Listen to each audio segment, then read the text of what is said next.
오늘 오전 진행된 문재인 대통령의 신년 기자회견은 온 오프라인이 결합된 새로운 방식으로 진행됐습니다. 코로나 상황과 정치, 사회, 경제, 외교, 안보 분야 등 망라한 질문들이 쏟아졌는데요. 청와대 취재기자 연결해서요. 기자회견 내용 하나하나 짚어보도록 하겠습니다. 임혜준 기자. 네, 청와대입니다. 네, 예정된 시간을 넘겨서 진행이 됐는데 역시 가장 관심이 갔던 것 이명박 박근혜 두 전직 대통령에 대한 사면 관련된 문 대통령의 입장, 언급이었을 텐데 어떤 입장 나왔죠? 네, 문재인 대통령의 신년 기자회견은 100분간 예정돼 있었지만 2시간을 훌쩍 넘겨까지 진행됐습니다. 다양한 질문이 쏟아졌고 문 대통령은 차분한 태도로 성실히 답변을 이어갔는데요. 가장 먼저 문 대통령은 관심이 집중된 두 전직 대통령 사면과 관련한 질문을 받았는데 문 대통령은 고민을 많이 했지만 솔직한 생각을 말씀드리고자 한다며 지금은 사면을 말할 때가 아니라고 생각한다고 밝혔습니다.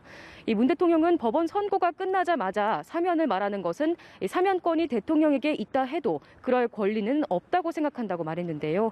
사면에 대해 전제는 국민 공감대라고 재차 강조하고 오히려 사면으로 인해 극심한 국론 분열이 만들어지면 통합을 해치는 결과가 될 것이라는 우려도 나타냈습니다. 네, 또 추미애 법무부 장관과 윤석열 검찰총장의 갈등에 대한 언급도 있었는데요. 특히 윤 총장에 대한 문 대통령의 평가에 대한 질문이 있었는데 답변이 어땠습니까? 네, 그렇습니다. 문 대통령은 윤석열 검찰총장을 문재인 정부의 검찰총장이다 이렇게 밝혔는데요. 윤 총장이 정치를 염두에 두고 정치를 할 생각을 하면서 검찰총장을 하고 있다고 생각하지 않는다고도 덧붙였습니다. 이 검찰개혁이라는 시대적 과제를 놓고 이 법무부와 검찰이 서로 협력할 관계임에도 불구하고 이 갈등이 부각된 데 대해 국민의 송구스럽다면서 지금부터라도 법무부와 검찰이 함께 협력해 이 검찰개혁이라는 대과제를 마무리하고 이 발전시켜 나가길 기대한다고 말했습니다. 네, 부동산 관련된 질의도 이어졌는데 설 연휴 전에 새로운 특단의 대책을 예고했다고요? 네, 그렇습니다. 문 대통령은 부동산 문제를 줄곧 중대한 민생 과제로 꼽고 필요한 대책을 주저하지 않겠다고 강조해 왔는데요.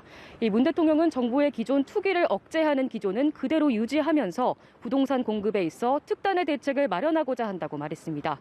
구체적으로 수도권, 특히 서울 시내에서 공공 부분의 참여와 주도를 더욱 늘리고 절차를 크게 단축하는 방식이라고 소개했는데요.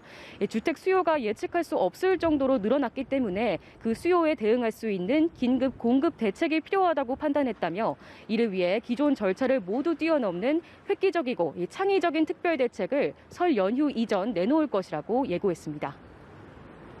네, 코로나 방역과 백신도 기자회견의 큰 부분을 차지했는데요. 코로나 백신 안전성에 대한 국민들의 우려에 대해서 언급을 했다고요? 네, 코로나 방역과 관련한 질문들도 쏟아졌습니다. 문 대통령은 코로나 백신과 관련해서 접종이 시행될 백신 안정성에 대해 국민이 안심해도 된다고 말했는데요. 한국식약처에서 기준에 따라 안정성을 다시 심사하고 식약처가 허가한 백신을 접종하게 되는 것이라며 통상의 범위를 넘어서는 부작용이 발생하게 되면 정부가 충분히 보상하겠다는 원칙도 밝혔습니다. 백신에 대한 불안감이 높아져 백신을 기피하는 상황이 된다면 대통령이 솔선수범하는 방법도 피하지 않겠다고 강조했습니다. 한편 코로나로 큰 피해를 입은 소상공인, 자영업자 등 피해 계층을 위한 4차 재난지원금 지급 문제와 관련해선 아직은 논의할 때가 아니라고 선을 그었습니다.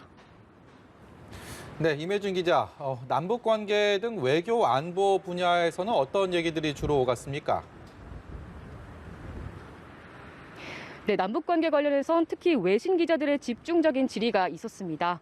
문 대통령은 김정은 위원장의 비핵화 의지가 여전히 굳건하다고 믿느냐라는 질문에 김 위원장의 평화에 대한 의지와 비핵화 의지는 분명히 있다고 생각한다고 밝혔는데요. 김 위원장의 남측 답방은 남북이 이미 합의한 사항으로 이뤄지길 기대한다면서 언제 어디서든 김 위원장과 만날 용의가 있다는 점을 거듭 강조했습니다. 문 대통령은 새로 출범하는 미 바이든 행정부와는 먼저 한반도 평화 프로세스와 관련한 공감대를 재확인하고 싶다고 말했습니다. 그러면서 미 바이든 행정부가 싱가포르 선언에서 보다 구체적인 방안을 이루는 대화와 협상을 해나간다면 좀 더 속도감 있게 북미 대화와 남북 대화를 해나갈 수 있을 것이라고 내다봤습니다. 지금까지 청와대에서 전해드렸습니다.